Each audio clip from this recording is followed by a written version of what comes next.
Evaluation and discussion. Focusing on the individual. A major strength of the ideographic approach is its commitment to understanding the individual person in depth.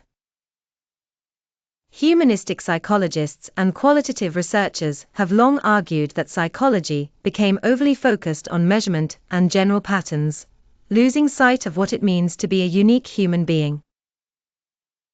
Allport believed that using only nomothetic methods, large-scale laws and statistics, ignored the richness of individual experience. He argued that real prediction about a person's behavior comes from understanding them as an individual within real situations.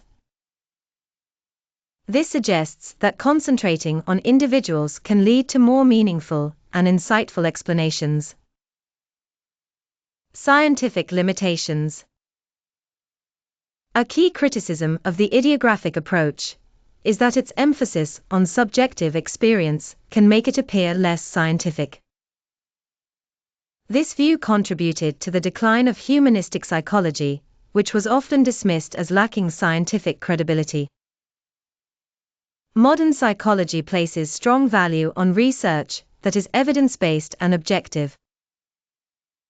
Qualitative methods, which are central to the ideographic approach, rely heavily on the interpretation of the researcher. The process can be influenced by biases, and the findings often cannot be easily replicated or scrutinized in the same way as quantitative data.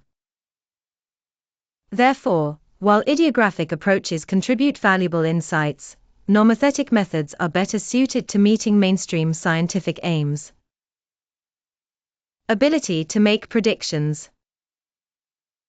Although ideographic research can reveal important insights, it struggles to produce general laws that can be used to predict behavior across many people.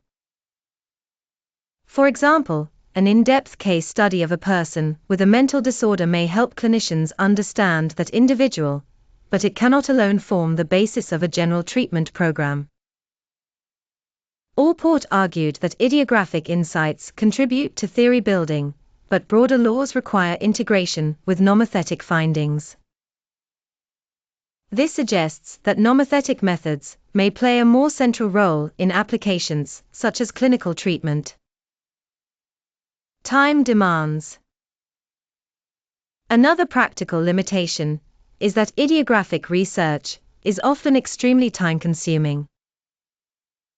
Detailed case studies require extensive data collection and analysis from one or a small number of individuals. In contrast, nomothetic approaches can gather and analyze data from large samples far more quickly. Large-scale quantitative data allow findings to be processed efficiently, which means that in many areas the ideographic approach is less practical when speed and breadth of data are essential.